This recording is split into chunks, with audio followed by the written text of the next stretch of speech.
day mga ka-Good-Deal, I'm Ayan. And this time, I'm with Jeros Gabriel and Renzo Duat for our new season of Good Talk, Good Talk Season 2. So, una sa lahat, thanks for being here, Renzo and Jeros. Palakpakan nyo naman sila.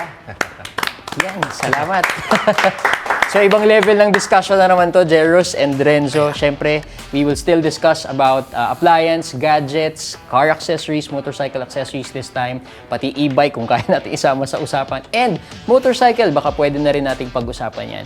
And since these are the experts, marami talaga tayong pwedeng itanong sa kanila. Pumapayag ka ba sa Matings? I mean, Yes. magkano yung minimum mo na... Minimum sa Good Deal po kasi is 10,000. So, kapag kulang pa sa 10,000, dagdag ka na lang ng additional pang... Pwede kasi siyang as a whole. Pwede pa na. So parang dashcam and Matings, no?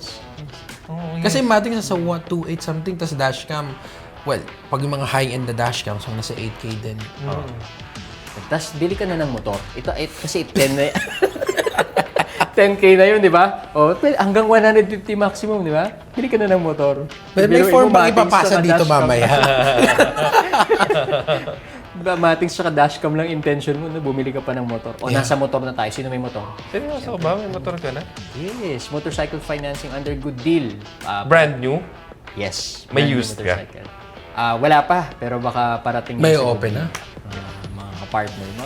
Excited ako. Kasi last year, wala pang motorcycle eh. Wala pa. Yes. But I know you have some partners as well, sa brand new motorcycle financing.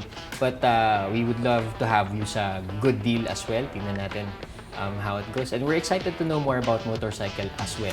Let's hear it from you first. Bakit kumuha ka pa ng motor? Ba't ang ng motor? I think... Tsaka nagagamit mo ba talaga? Hindi. I know you're cyclist, di ba? Yes, Mahilig yes, ka yes. mag-bicycle and then you have your Siguro car. it's more on kasi may mga friends kang nakamotor.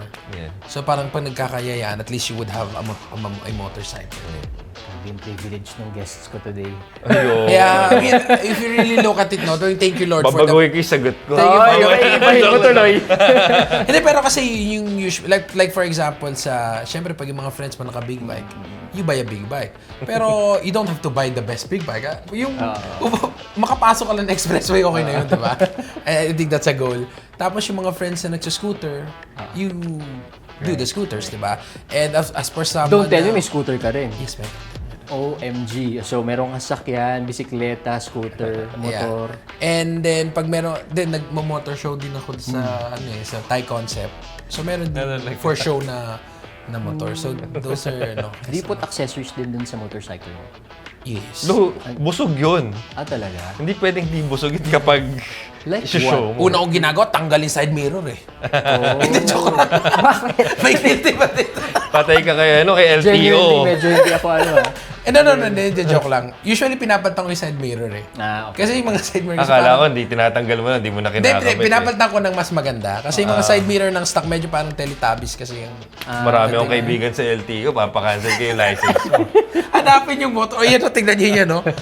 Pero yun yung mga unang pinapalitan. Shocks. Yeah, pinapalitan mo mas malambot, mas ganyan, mas pogi, ganon. Parang ang dami mo nang hindi sinabi nung sinabi niya may friend siya sa... Oh, baka ayoko po ng show Pigil mo. na eh. Pigil na.